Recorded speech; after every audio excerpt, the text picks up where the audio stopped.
પણ સર આ એનઆઈસીની જે મિટિંગ છે, નેશનલ ઇન્ટિગ્રેટેડ કાઉન્સિલની જે મિટિંગ મળવાની છે, એમાંથી ત્રાસવાદના મુદ્દાનો છેદ જ ઉડાવી દેવામાં આવે છે. એ કઈ રીતે અને એ કઈ રીતે લડવાની આખી યોજનાઓ છે કેન્દ્ર સરકારની? આ દેશને જણાવવા એટલે ગુજરાતના સૌ નાગરિક ભાઈ બહેનો, તમને પણ આ ભાઈ વિકાસભાઈના પ્રશ્નના કારણે મને કહેવાની તક મળી છે કે જ્યારથી મુંબઈમાં ટ્રેનનો બ્લોમ્બાસ્ટ થયો ત્યારથી મેં લગાતાર ભારતના પ્રધાનમંત્રીને પત્રો લખ્યા છે કે આતંકવાદ સામે એક ચોક્કસ વ્યૂહરચના માટે વિચાર વિમર્શની જરૂર છે અને રાજ્યોના મુખ્યમંત્રીઓને બોલાવીને ચર્ચા કરો, પરંતુ એ દિશામાં કંઈ થયું નહીં. હવે જ્યારે નેશનલ ઇન્ટિગ્રેશન કાઉન્સિલની મિટિંગ થઈ ત્યારે આપણને આશા હતી કે દેશની એકતા, અખંડિતતાને તોડી ફોડી નાખનાર આતંકવાદની ત્યાં ગંભીરતાપૂર્વક ચર્ચા થશે અને આપણે રાહ જોઈને બેઠા હતા.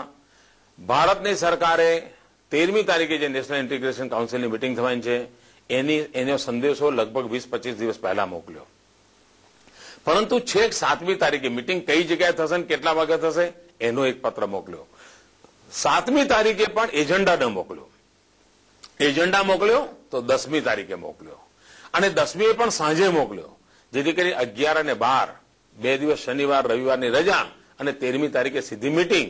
એનો અર્થ કે કોઈ રાજ્યોને પણ સરકારી રજા હોવાના કારણે આ મિટિંગના એજન્ડા ઉપર તૈયારી કરી હોય તો પણ અગવડ પેદા થાય, આ પ્રકારનું કર્યું. અને આઘાત તો ત્યારે લાગ્યો કે જ્યારે રાષ્ટ્રીય એકતા અને અખંડિતતાની ચર્ચાની અંદર આતંકવાદ કે નક્સલવાદ કે માઓવાદ, આ દેશના દુશ્મનો દેશને કોરી રહ્યા છે, એનો ઉલ્લેખ સુદ્ધા નથી.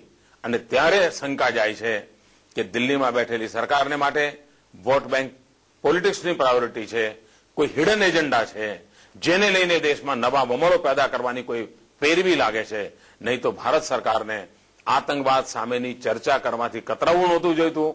દેશના બધા મુખ્યમંત્રીઓ જ્યારે ભેગા થઈ રહ્યા છે ત્યારે આતંકવાદ સામેની કોઈ ને કોઈ ભારત સરકારે જે નીતિઓ છે એને લોકો સામે કહેવી જોઈતી હતી. પણ કદાચ મને લાગે છે કે ભારત સરકાર પાસે આતંકવાદ સામે લડવાની કોઈ ચોક્કસ બ્લુપ્રિન્ટ નહીં હોવાના કારણે એ લોકો મિટિંગમાં એજન્ડા લાવવાની પણ હિંમત નથી કરતા, એને ટાળી રહ્યા છે.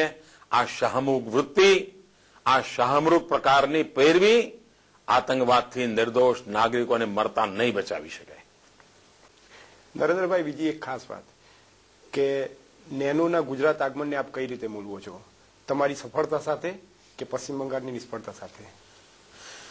પહેલી વાત એ છે કે હું નેનો પ્રોજેક્ટને એના ભૂતકાળથી અલગ કરીને જોવા માંગુ છું. એના ભૂતકાળ સાથે એને જોડવું ન જોઈએ, એને ભારતના ભવિષ્ય સાથે હું જોડું છું.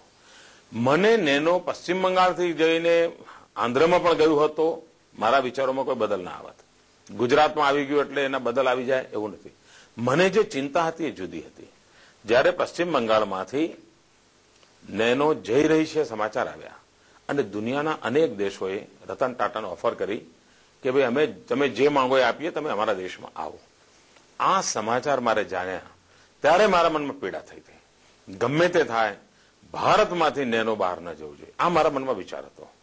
ઇવન પશ્ચિમ બંગાળમાં રહીને પણ જો નેનો કાર નીકળતી હોય તો જેટલું પણ થઈ શકે કરીને નેનો કાર હિન્દુસ્તાનને બહાર. નહીં તો 21મી સદી હિન્દુસ્તાનની સદી જે ચર્ચા થાય છે એ આખી વાતની હજુ તો ટેક ઓફ થાય એ પહેલા જ આપણે ગ્રાઉન્ડેડ થઈ જાત, બહુ મોટું નુકસાન થાત.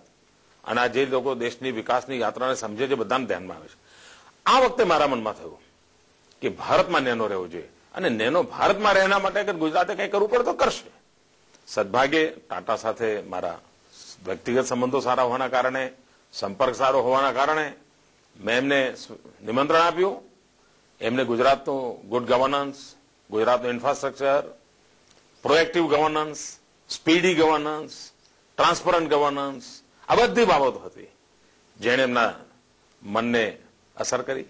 પણ નરેન્દ્રભાઈ, ગુજરાતમાં પણ નેનો સામે એટલે નેનો પ્રોજેક્ટ સામે એક પ્રકારના રાજકીય વિરોધ અથવા તો રાજકીય અવલોકનો થઈ રહ્યા છે. એ રાજકીય અવલોકન નેનો સામે નથી, એ રાજકીય અવલોકન નરેન્દ્ર મોદી સામે છે. અને નરેન્દ્ર મોદી સામે અવલોકનો ન કરે તો પછી એમની રાજકીય કારકિર્દીનું શું થાય મને કહો તો? એટલે તો એમને કરવું જ પડશે. એટલે એવા લોકોને તો ભૂલી જાઓ, માફ કરો, આગળ વધો.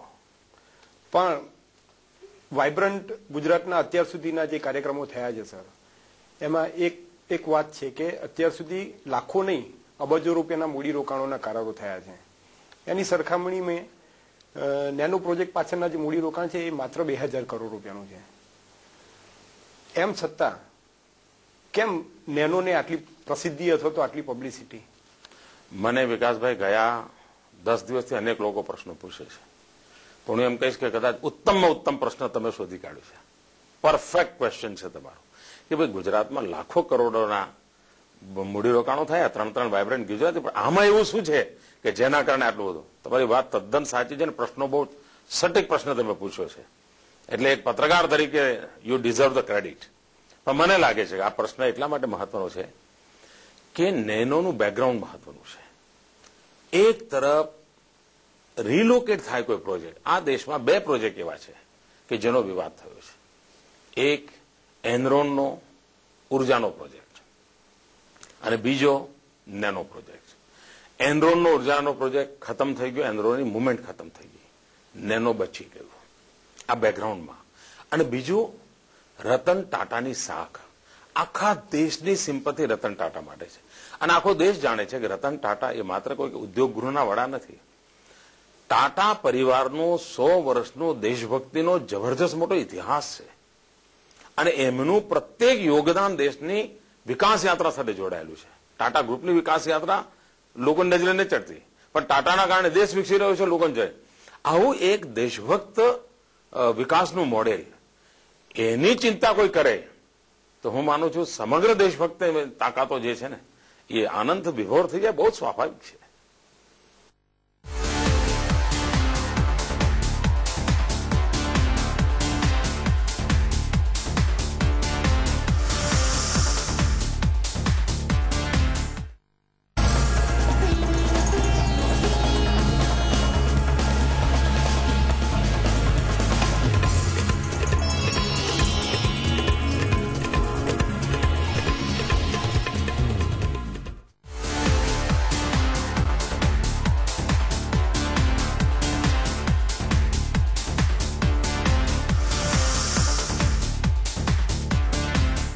નરેન્દ્રભાઈ, આ સામાન્ય રીતે રાજ્ય સરકાર અને કેન્દ્ર સરકારો વચ્ચેના સંબંધો હંમેશા ચર્ચાનું કેન્દ્ર રહ્યા છે. એ ક્યારેય સુમેળભર્યા નથી રહ્યા.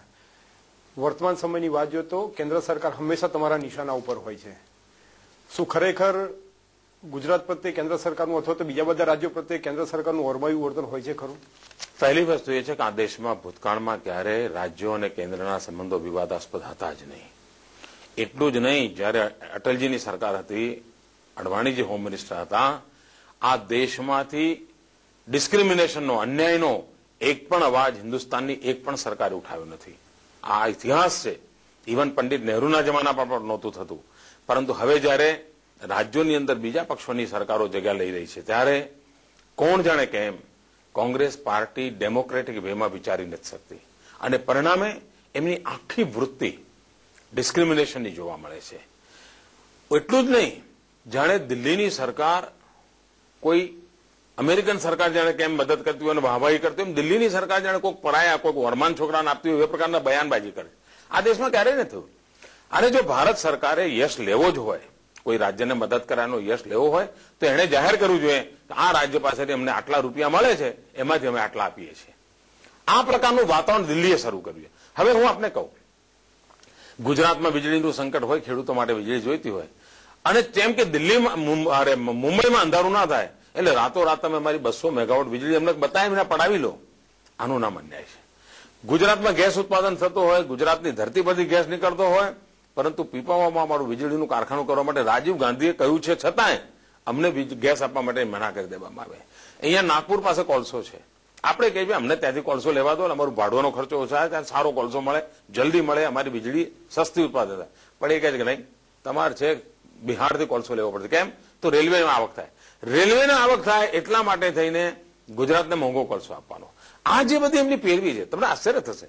હમણાં રસ્તા માટે એમણે જે પૈસા આપ્યા, મહારાષ્ટ્ર તમિલનાડુને 13,000 કરોડ રૂપિયા અને ગુજરાતને ઠંઠન ગોપાલ. આવું તો ના ચાલે ને ભાઈ. મારો આક્રોશ આ છે. અમે વધારાનું કશું નથી માંગતા, પણ મહેરબાની કરીને ગુજરાતને અન્યાય થાય અને ઉપરથી પાછા દાજા ઉપર ડામ મૂકવાના, અમારા ગા પર મીઠું ભભરાવાનું, ભારત સરકાર આપે છે, ભારત સરકાર આપે છે, ભારત સરકાર એ પ્રકાર નિવેદનો જ કર્યા કરવાના. પણ સાહેબ એવો એક આક્ષેપ પણ થઈ રહ્યો છે કે કેન્દ્ર સરકારની યોજનાઓને રાજ્ય સરકાર એટલે ખાસ કરીને નરેન્દ્ર મોદી પોતાના નામે ઉધારી રહ્યા છે. એક તો ગુજરાતમાં એક પણ યોજના નરેન્દ્ર મોદીના નામે નથી. એક પણ યોજના નરેન્દ્ર મોદીના નામે નથી. બધી જ યોજનાઓ ગુજરાતના સામાન્ય માનવીની જે આશા અપેક્ષાઓ છે એના નામે છે. હું તો એવો માનું છું કે મને પંચામૃત યોજના, જલશક્તિ, જનશક્તિ, જ્ઞાનશક્તિ, હવે એમાં માણસ ક્યાં આવે, પાર્ટી ક્યાં આવે ભાઈ? આ તો બધી સ્વીકારેલી બાબતો છે. તમે ત્યાં જુઓ દરેકમાં ક્યાંક રાજીવ ગાંધી હશે કે ઇન્દિરા ગાંધી હશે, એના સિવાય કશું હોતું જ નથી. આ રાજ્ય એવું છે કે જે આ પ્રકારના કોઈ નામકરણોથી પરવા કર્યા વિના સાચા અર્થમાં ભાવનાને લઈને ચાલી રહ્યું છે.